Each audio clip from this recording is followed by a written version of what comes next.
Rito. Niyaya mo ako. Sabi mo sa akin, daling kita rito.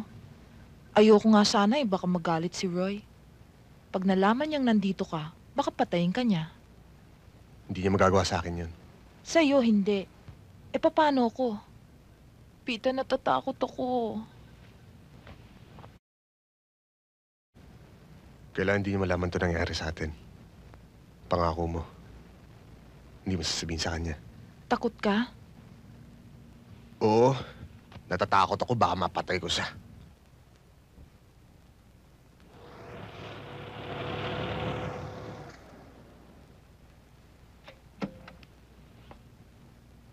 Nay! Ang anak ko, halika. Nay, para sa inyo. Nay. Matyas! Kaya ka! Anak, alam mo, hindi ko alam ang ginawa mo! Kapalit ng perang ipinanggamot sa akin! Dugo! Dugo ng tao! Matyas, tama na! Tama na! Nabigo ako sa kuyador mo! Ngayon naman ay sa'yo! Palibhasa! Hindi mo alam kung gaano laking hirap ang magpalaki ng isang anak! Mahirap lang tayo. Maaring paminsan-minsan, sumasala tayo sa pagkain. Pero binubusog ko kayo sa mabubuting pangaral. Kami ng ina mo! Pagkatapos, ito ay gaganti mo sa amin? Ha? Katigasan ang puno! Tama Pwede ka! Yan! Kaya na resulta ng kabataang tulad mo ang hindi marunong sumunod sa magulang! Sige! Magpakalunod ka! Talin mo! Talin mo! Hindi namin kayang kanin ng pagkain parang galing na rin sa laman ng tao! Sige! Layas! Lumayas ka! At huwag kang tutungtong sa pamamahay ko habang ako'y nabubuhay! Layas! Pita! Hoy! Pita! Pita! Dali mo yung pagkain mo! Pita! Layas ka! Layas! Ano ang problema? Parang sama ko.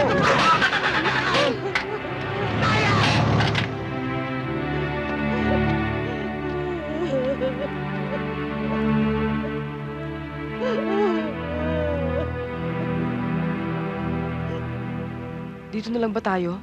Kanina ka pa walang kibo dyan ah. Bakit sinusumbatan ka na ba ng budhi mo? Dahil buhay ng taong kapalit ng iyong kalayaan.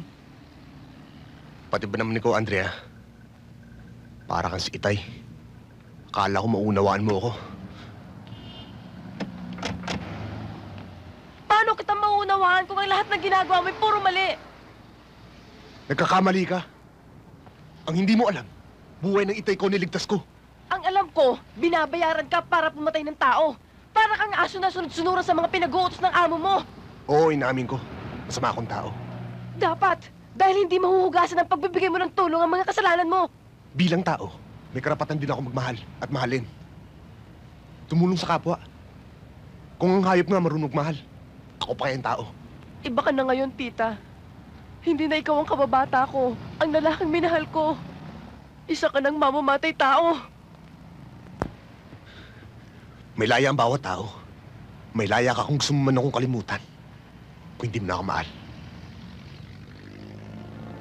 Tita!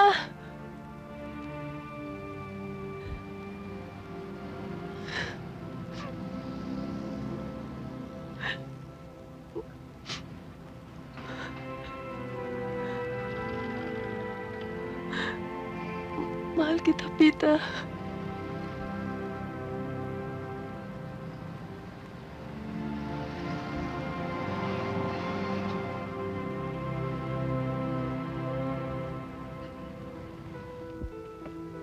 Magmula nang mawala si Gaston, parang umulan ng pera. At gagawa pa tayo ng mas marami pang pera. Hindi lamang mga matatapang sa Maynila, Pasay, at Caloocan ang ipatatrabaho natin kay Pita. Pati na ang buong Metro Manila. Gumanda ka, bata. Marami kang tatrapahuhin. Kailangan ko ng alalay. Pita, ako. Hindi. Meron na akong kukunin. Silyado bibig. Siguraduhin mo lang na ilalabang ka ng patayan.